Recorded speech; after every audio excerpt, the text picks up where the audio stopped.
আজ এই বর্ষণ সিক্ত দিনে আমার ভাই অরুণের লেখা একটি কবিতা আবৃত্তি করছি। কবিতার নাম বাদল বিতান। আজ সারাদিন বৃষ্টি বাদল, আজ সারাদিন একা, আজ মনে হয় তোমার সাথে হবে আমার দেখা। আজ সারাদিন ক্লান্ত আমি, দূর গগনে চাওয়া, আজ শুধু মোর সকাল বিকেল কেবল খাবি খাওয়া। আজ যেখানে জল জমেছে, আজ যেখানে ছেলেরা সব ব্যস্ত আসা যাওয়া, তাদের সনে আমার সেই পুরানো গান গাওয়া। আজ যেখানে গহন বনে শুধুই কাপে ছায়া, আজ যেখানে বৃষ্টির সেই পুরানো ঘ্রাণ পাওয়া।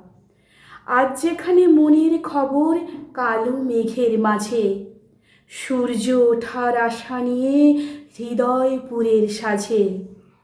আবার যেদিন বৃষ্টি হবে, আবার নূতন লেখা, আকাশ পাড়ি পাড়ি দেওয়া, দূর গগনে দেখা।